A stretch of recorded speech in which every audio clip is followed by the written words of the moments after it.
Welcome to today's Triple Z. The Triple Z podcast is a daily program that you can use to help you fall asleep each night. Just turn down the volume, lay back, relax, and enjoy as you fall asleep. We saw that our podcast was topping the charts in Mexico, so we are going to read their Wikipedia entry. Let's learn about this interesting country in the dullest way possible. If you enjoy our program, please be sure to write us a review on your podcast platform and share us with a friend. You both might sleep just a little better at night. Our website is Triple Z, that's 3zs.media.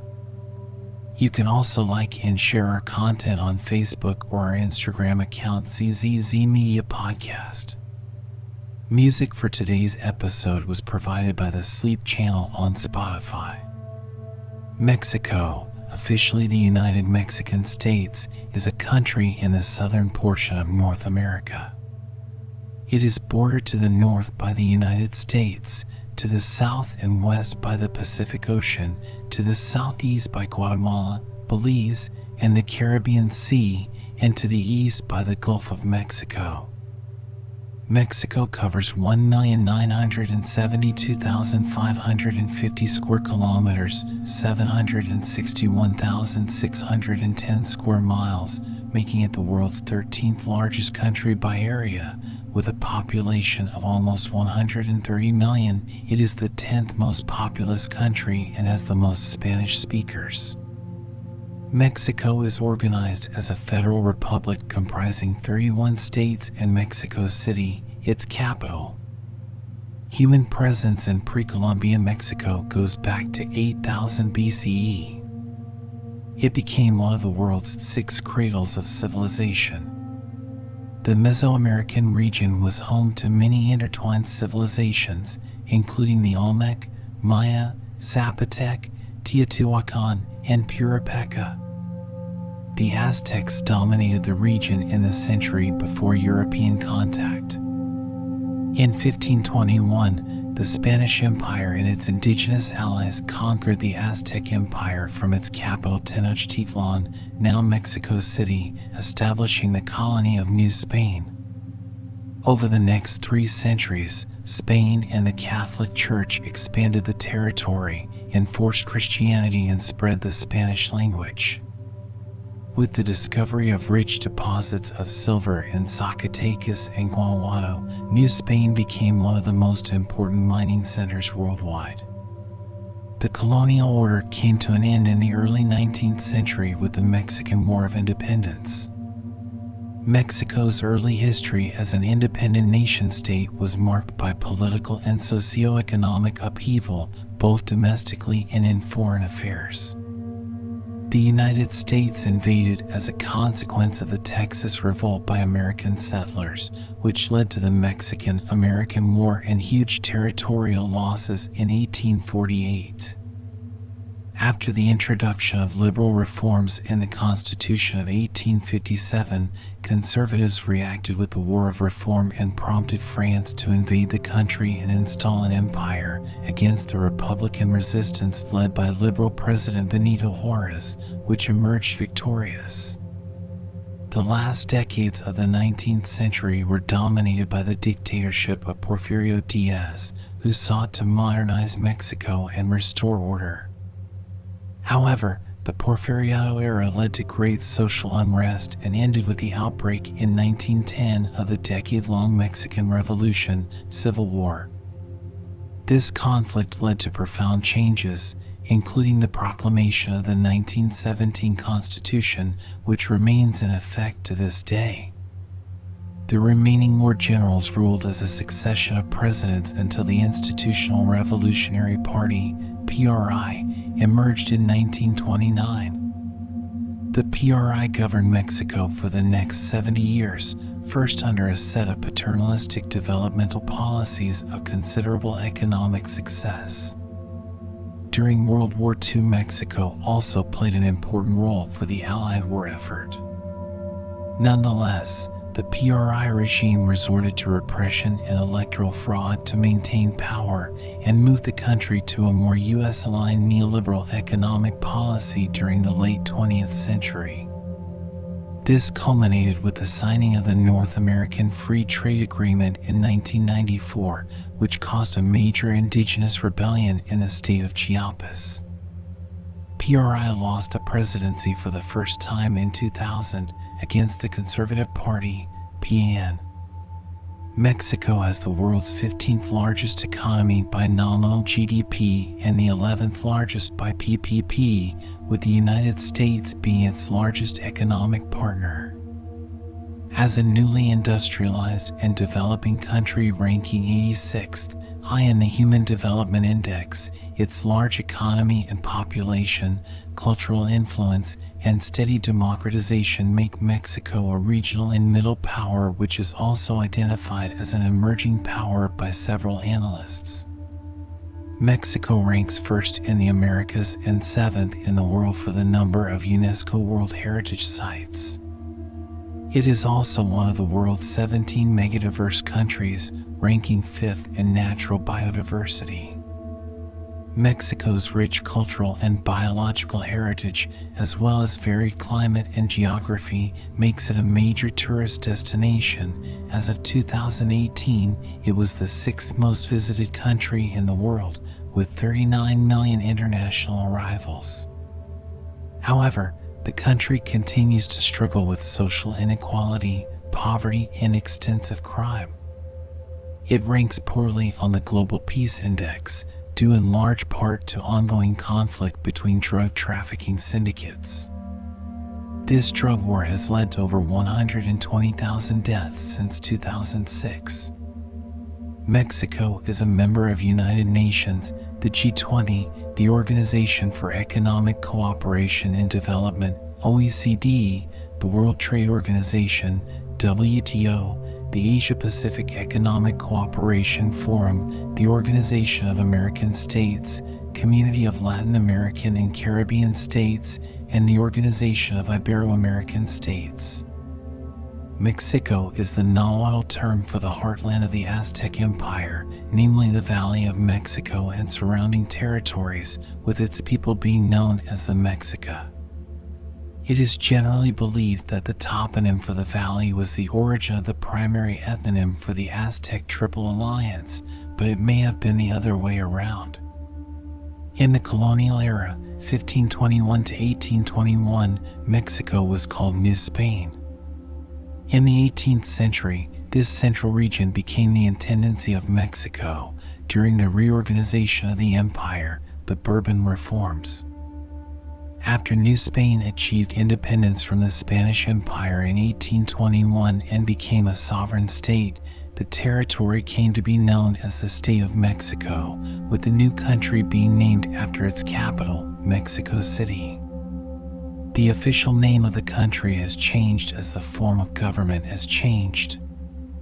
The Declaration of Independence, signed on November 6, 1813 by the deputies of the Congress of Anahuac, called the Territory America Septentrional, Northern America. The 1821 Plan of Iguala also used America Septentrional. On two occasions, 1821 to 1823 and 1863 to 1867, the country was known as Imperio Mexicano, Mexican Empire. All three federal constitutions, 1824, 1857, and 1917, the current constitution, used the name Estados Unidos Mexicanos, or the variant Estados Unidos Mexicanos, all of which have been translated as United Mexican States. The phrase República Mexicana, Mexican Republic, was used in the 1836 constitutional laws.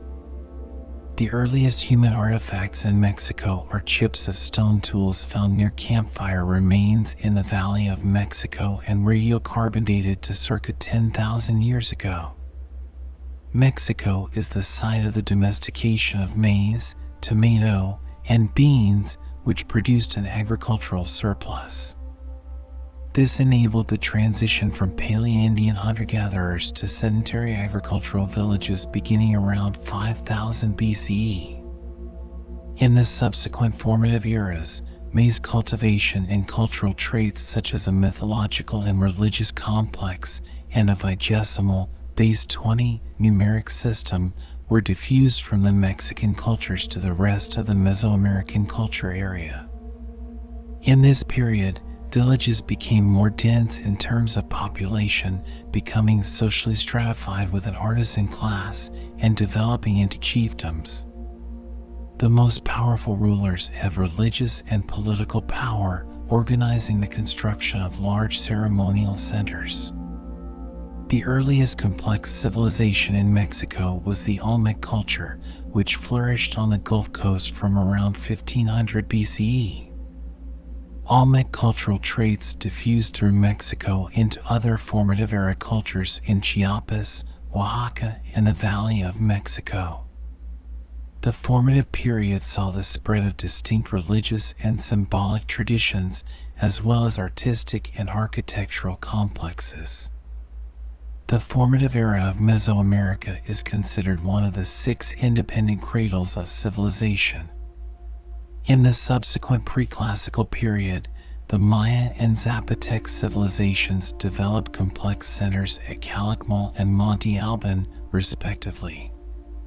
During this period, the first true Mesoamerican writing systems were developed in the Olmec and Zapotec cultures. The Mesoamerican writing tradition reached its height in the classic Maya hieroglyphic script. The earliest written histories date from this era. The tradition of writing was important after the Spanish conquest in 1521, with indigenous scribes learning to write their languages in alphabetic letters, while also continuing to create pictorial texts. In central Mexico, the height of the classic period saw the ascendancy of Teotihuacan, which formed a military and commercial empire.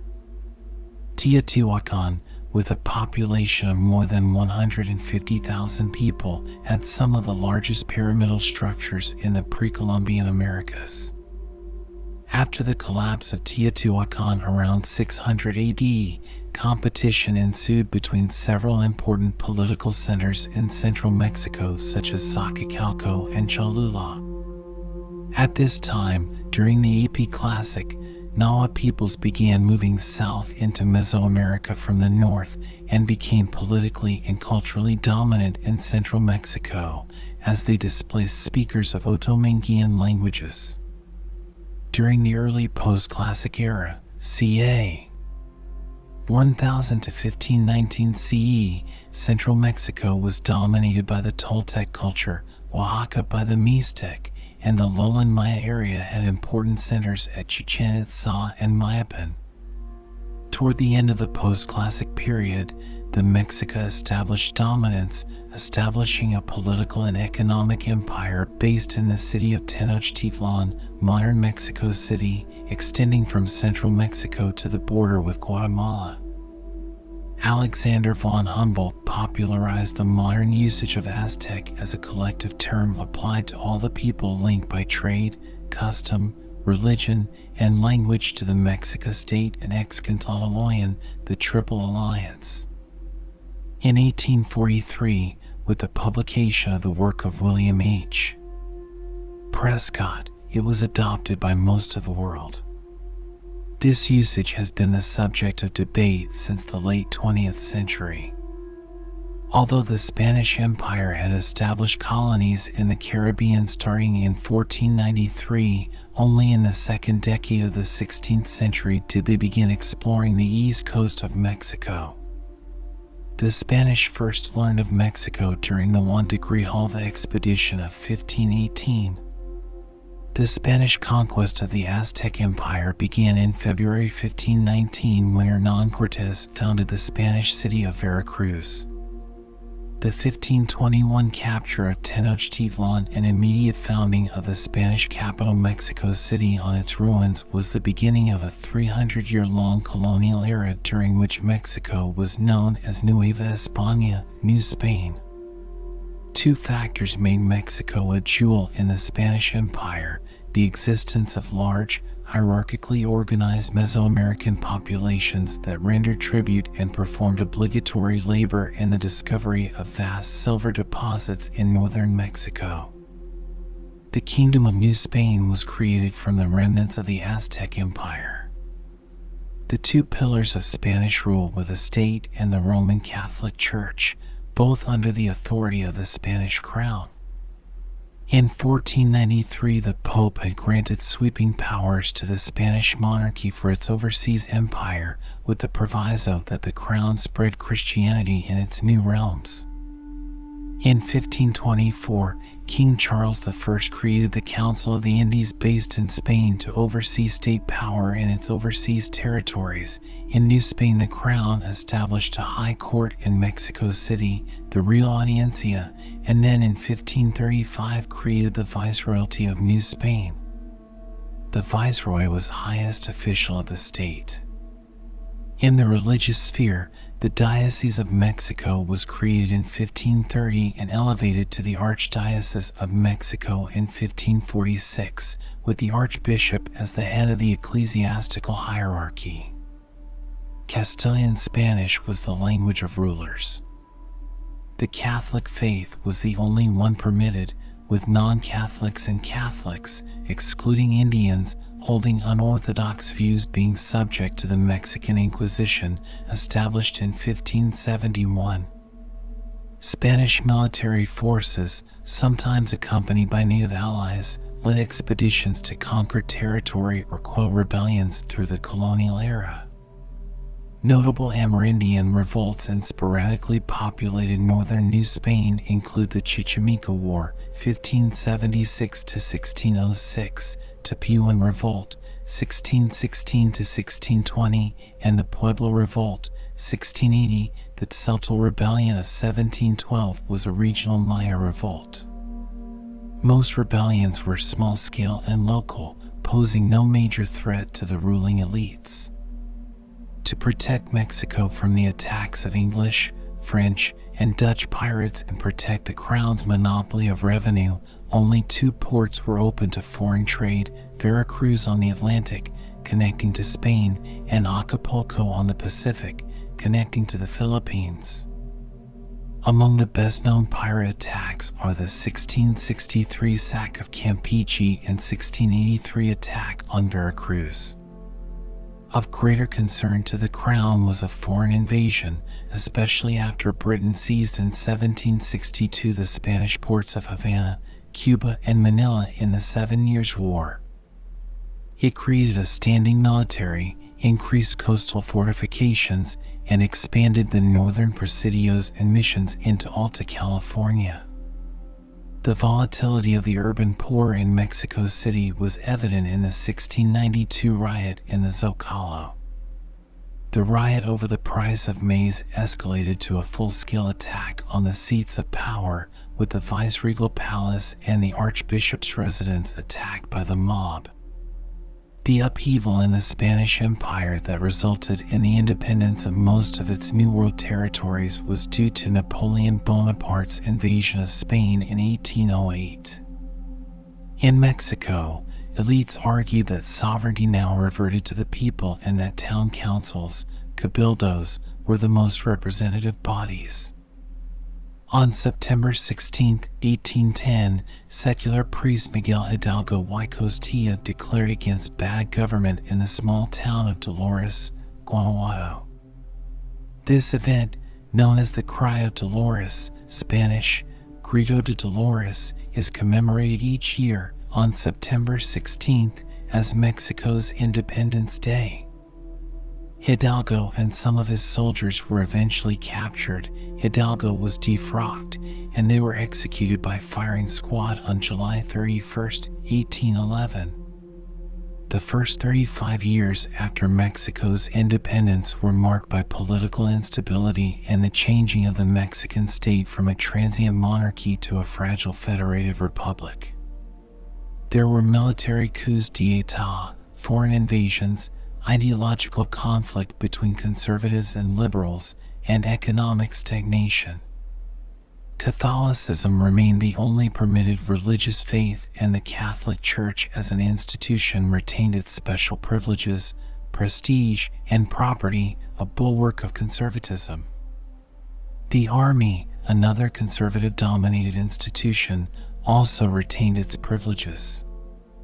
Former Royal Army General Agustin de Iturbide became regent as newly independent Mexico sought a constitutional monarch from Europe.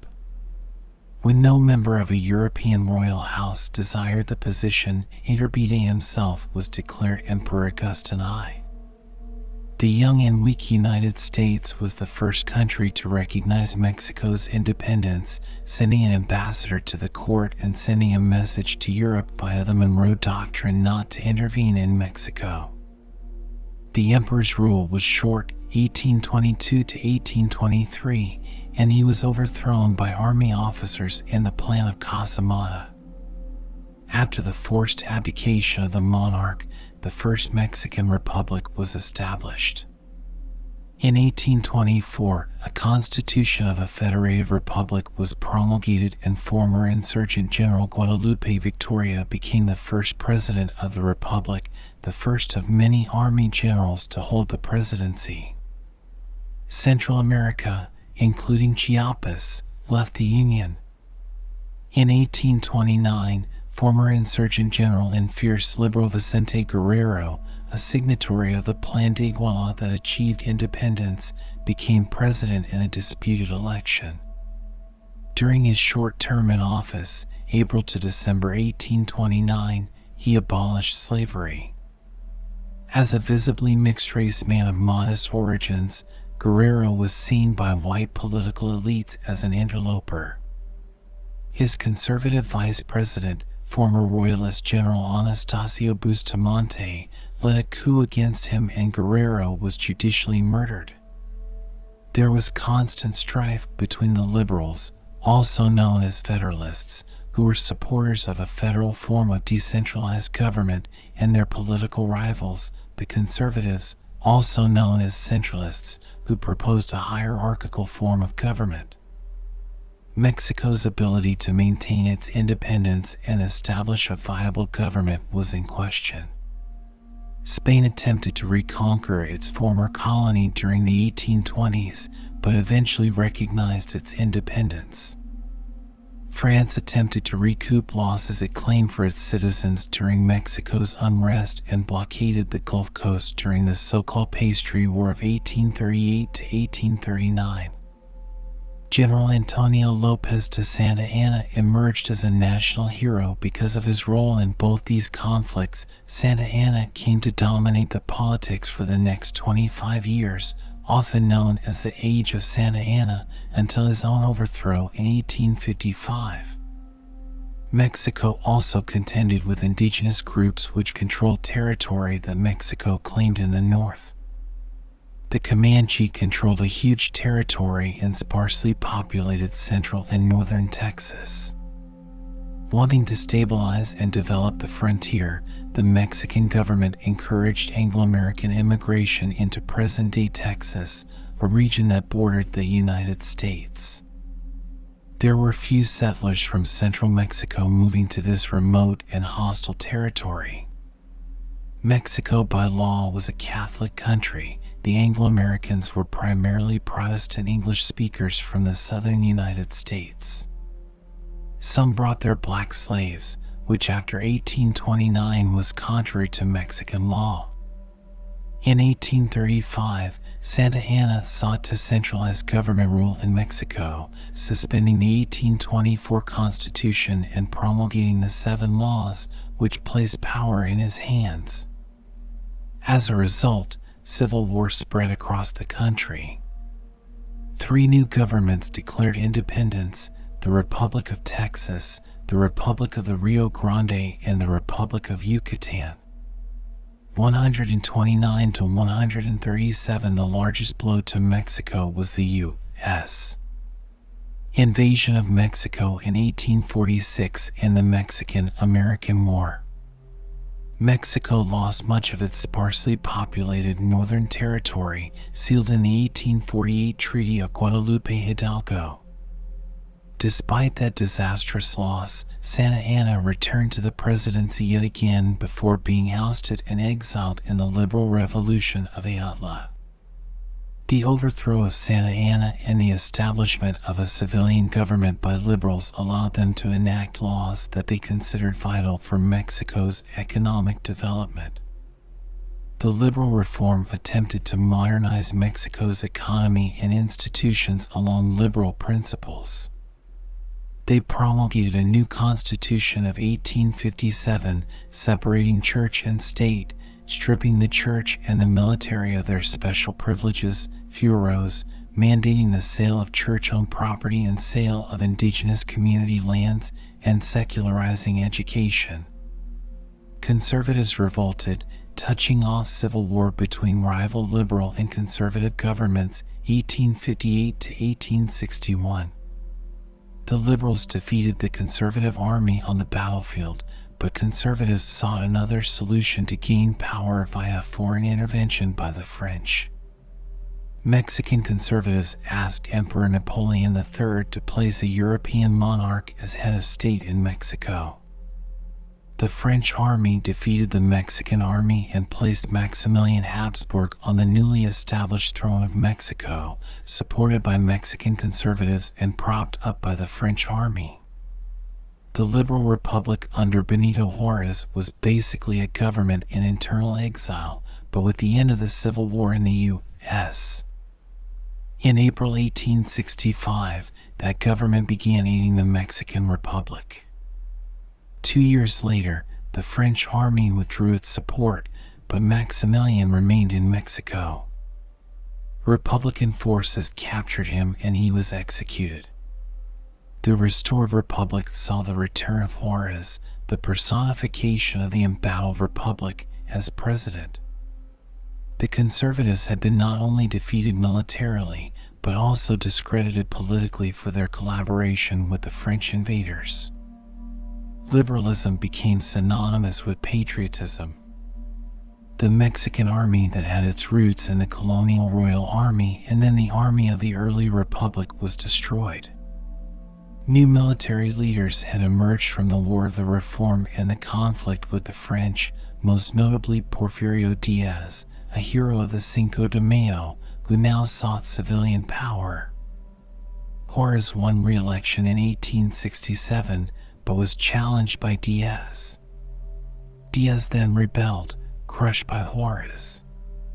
Having won re-election, Juárez died in office in July 1872, and liberal Sebastián Lerdo de Tejada became president, declaring a religion of state for rule of law, peace, and order. When Lerdo ran for re-election, Diaz rebelled against the civilian president, issuing the Plan of Tuxtepec. Diaz had more support and waged guerrilla warfare against Lerdo. On the verge of Diaz's victory on the battlefield, Lerdo fled from office into exile. After the turmoil in Mexico from 1810 to 1876, the 35-year rule of liberal General Porfirio Diaz, or point 1876-1911, allowed Mexico to rapidly modernize in a period characterized as one of order and progress. The Porfiriato was characterized by economic stability and growth, significant foreign investment and influence, an expansion of the railroad network and telecommunications, and investments in the arts and sciences. Diaz ruled with a group of advisors that became known as the Cientificos, scientists. The most influential Cientifico was Secretary of Finance José Yves Limantour. The Porfirian regime was influenced by positivism. They rejected theology and idealism in favor of scientific methods being applied towards national development. An integral aspect of the liberal project was secular education. The Diaz government led a protracted conflict against the Yaqui that culminated with the forced relocation of thousands of Yaqui to Yucatan and Oaxaca. As the centennial of independence approached, Diaz gave an interview where he said he was not going to run in the 1910 elections when he would be 80. Political opposition had been suppressed and there were few avenues for a new generation of leaders.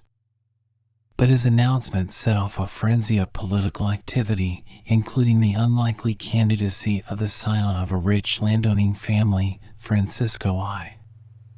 Madero.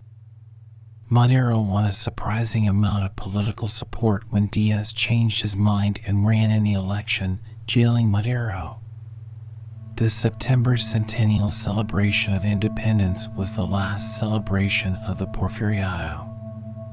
The Mexican Revolution starting in 1910 saw a decade of civil war, the wind that swept Mexico.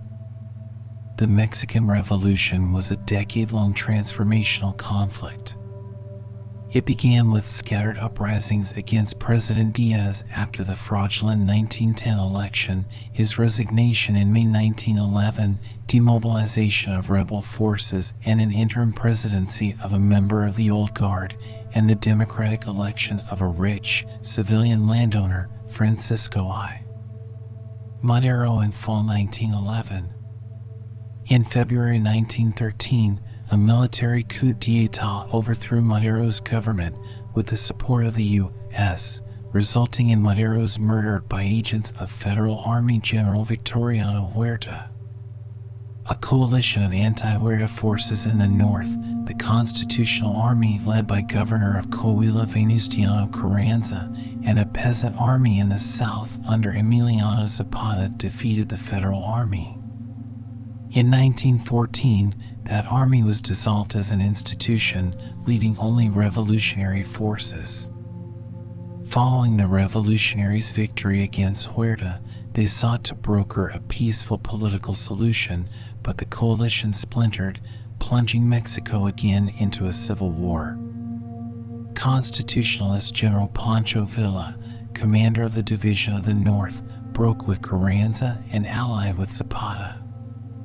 Carranza's best general Alvaro Obregón defeated Villa, his former comrade-in-arms, in the Battle of Celaya in 1915, and Villa's northern forces melted away. Zapata's forces in the south reverted to guerrilla warfare. Carranza became the de facto head of Mexico, and the U.S. recognized his government. In 1916, the winners met at a constitutional convention to draft the Constitution of 1917, which was ratified in February 1917. The Constitution empowered the government to expropriate resources including land, gave rights to labor, and strengthened anti-clerical provisions of the 1857 Constitution. With amendments, it remains the governing document of Mexico. It is estimated that the war killed 900,000 of the 1910 population of 15 million. Although often viewed as an internal conflict, the revolution had significant international elements. During the revolution, the U.S. Republican administration of Taft supported the Huerta coup against Madero, but when Democrat Woodrow Wilson was inaugurated as president in March 1913, Wilson refused to recognize Huerta's regime and allowed arms sales to the Constitutionalists. Wilson ordered troops to occupy the strategic port of Veracruz in 1914, which was lifted. After Pancho Villa was defeated by revolutionary forces in 1915, he led an incursion raid into Columbus, New Mexico, prompting the U.S. to send 10,000 troops led by General John J. Pershing in an unsuccessful attempt to capture Villa. Carranza pushed back against U.S. troops being in northern Mexico. The expeditionary forces withdrew as the U.S. entered World War I. Germany attempted to get Mexico to side with it, sending a coded telegram in 1917 to incite war between the U.S. and Mexico, with Mexico to regain the territory it lost in the Mexican-American War. Mexico remained neutral in the conflict. Consolidating power, President Carranza had peasant leader Emiliano Zapata assassinated in 1919. Carranza had gained support of the peasantry during the revolution, but once in power he did little to institute land reform, which had motivated many to fight in the revolution. Carranza in fact returned some confiscated land to their original owners.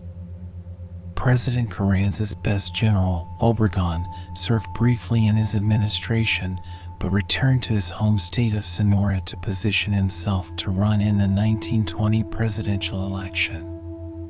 Since Carranza could not run for re-election, he chose a civilian, political and revolutionary nobody to succeed him, intending to remain the power behind the presidency. Obregón and two other Sonoran revolutionary generals drew up the plan of Agua Prieta, overthrowing Carranza, who died fleeing Mexico City in 1920.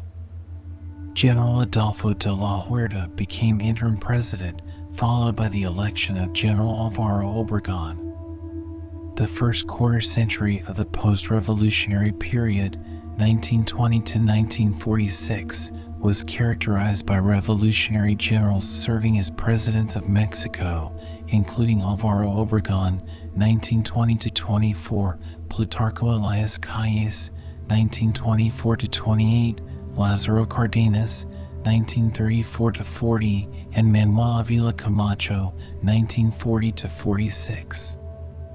The post-revolutionary project of the Mexican government sought to bring order to the country, end military intervention in politics, and create organizations of interest groups. Workers, peasants, urban office workers, and even the army for a short period were incorporated as sectors of the single party that dominated Mexican politics from its founding in 1929. Obregón instigated land reform and strengthened the power of organized labor. He gained recognition from the United States and took steps to settle claims with companies and individuals that lost property during the revolution. He imposed his fellow former Sonoran revolutionary general, Calles, as his successor, prompting an unsuccessful military revolt. As president, Calles provoked a major conflict with the Catholic Church and Catholic guerrilla armies when he strictly enforced anti-clerical articles of the 1917 Constitution. The church-state conflict was mediated and ended with the aid of the U.S. ambassador to Mexico and ended with an agreement between the parties in conflict. Although the Constitution prohibited re-election of the president, Obregón wished to run again, and the Constitution was amended to allow a non-consecutive re-election. Obregón won the 1928 elections, but was assassinated by a Catholic zealot, causing a political crisis of succession. Calles could not become president again since he had just ended his term. He sought to set up a structure to manage presidential succession, founding the party that was to dominate Mexico until the late 20th century. Calles declared that the revolution had moved from caudillismo, ruled by strongmen, to the era institutional era. Despite not holding the presidency, Calles remained the key political figure during the period known as the Maximato, 1929 to 1934. The Maximato ended during the presidency of Lázaro Cárdenas, who expelled Calles from the country and implemented many economic and social reforms. This included the Mexican oil expropriation in March 1938, which nationalized the U.S. an Anglo-Dutch oil company known as the Mexican Eagle Petroleum Company. This movement would result in the creation of the state-owned Mexican oil company Pemex. This sparked a diplomatic crisis with the countries whose citizens had lost businesses by Cardenas' radical measure, but since then the company has played an important role in the economic development of Mexico. Cardenas' successor, Manuel Ávila Camacho, 1940 to 1946, was more moderate, and relations between the U.S. and Mexico vastly improved during World War II, when Mexico was a significant ally, providing manpower and material to aid the war effort. From 1946, the election of Miguel Alemán, the first civilian president in the post-revolutionary period, Mexico embarked on an aggressive program of economic development known as the Mexican Miracle, which was characterized by industrialization, urbanization, and the increase of inequality in Mexico between urban and rural areas. With robust economic growth, Mexico sought to showcase it to the world by hosting the 1968 Summer Olympics. The government poured huge resources into building new facilities, prompting political unrest by university students and others. Demonstrations in central Mexico City went on for weeks before the planned opening of the Games, with the government of Gustavo Díaz Ordaz cracking down. The culmination was the Tlatelolco massacre, which killed around 300 protesters based on conservative estimates and perhaps as many as 800. Although the economy continued to flourish for some, social inequality remained a factor of discontent. PRI rule became increasingly authoritarian and at times oppressive in what is now referred to as the Mexican Dirty War. Luis Echeverría was elected president in 1970. His government had to contend with mistrust of Mexicans and increasing economic problems. He instituted electoral reforms. In the 1980s, the first cracks emerged in the PRI's complete political dominance. In Baja California, the PAN candidate was elected as governor.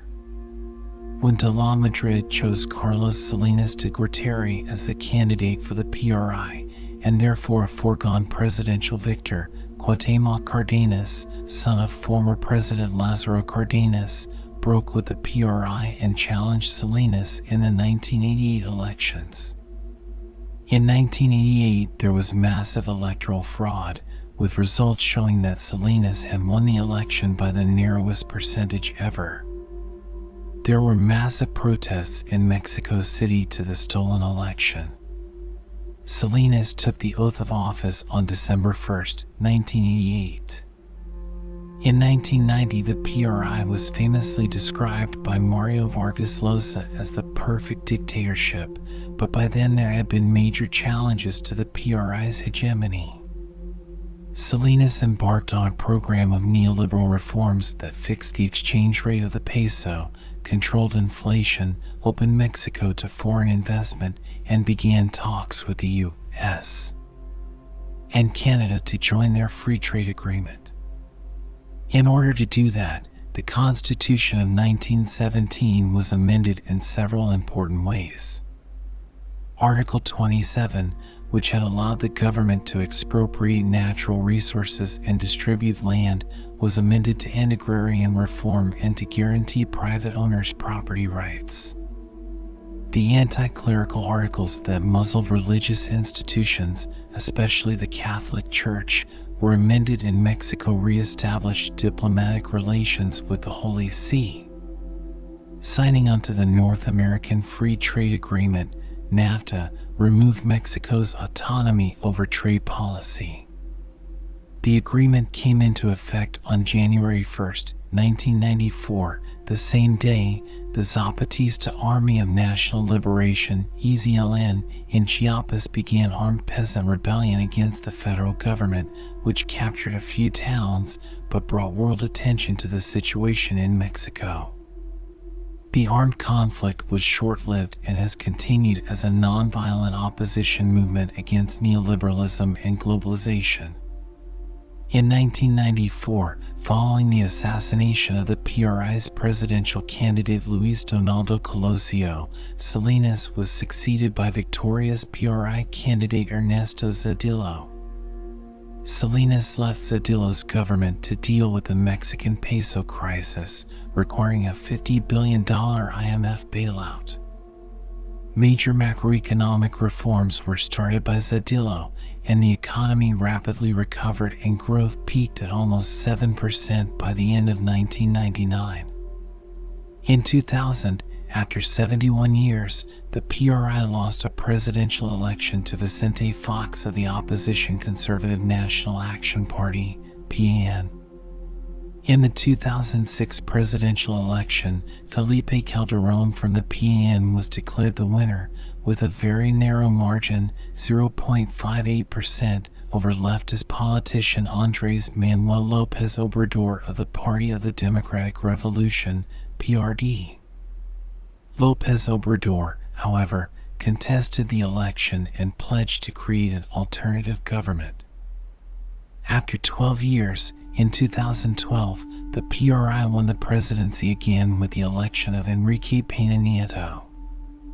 However, he won with a plurality of about 38% and did not have a legislative majority. After founding the new political party Morena, Andrés Manuel López Obrador won the 2018 presidential election with over 50% of the vote.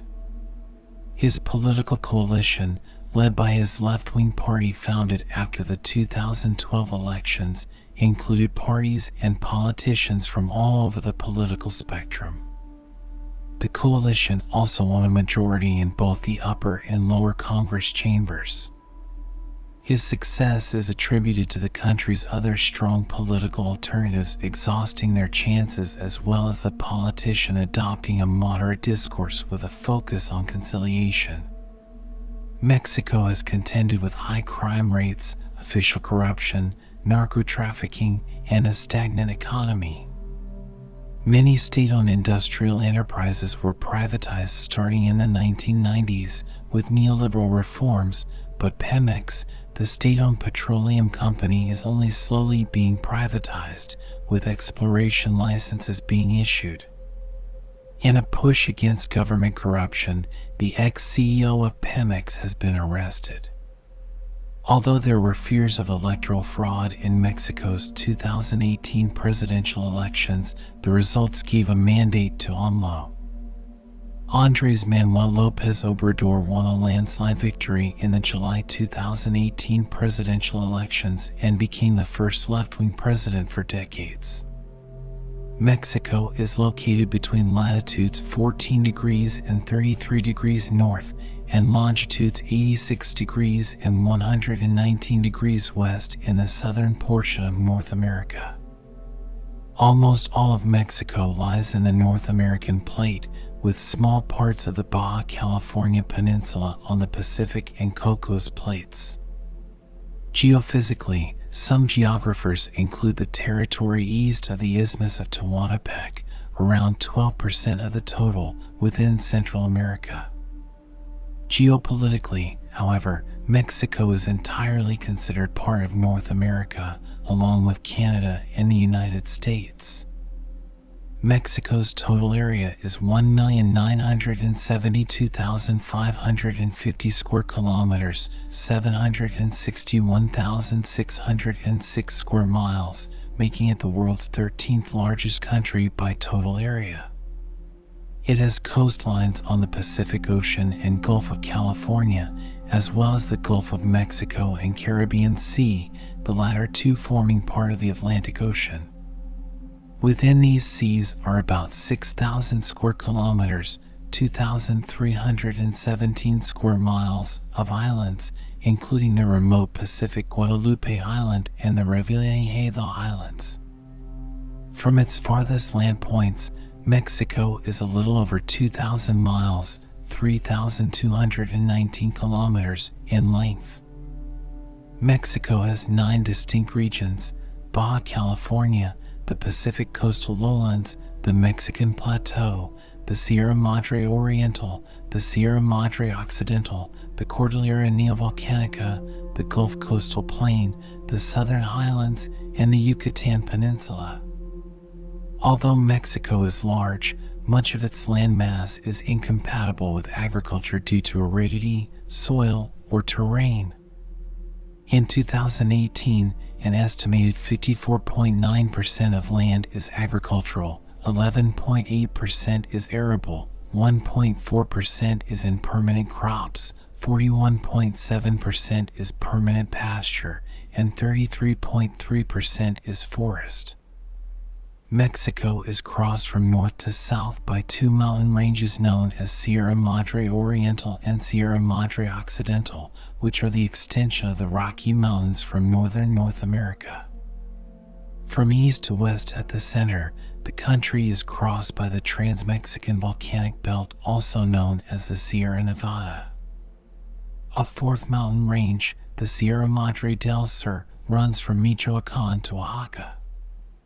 As such, the majority of the Mexican central and northern territories are located at high altitudes, and the highest elevations are found at the Trans-Mexican Volcanic Belt, Pico de Orizaba, 5,700 m or 18,701 feet, Popocatépetl, 5,462 m or 17,920 feet, and Iztaccíhuatl, 5,286 m or 17,343 feet, and the Nevado de Toluca, 4,577 m or 15,016 feet.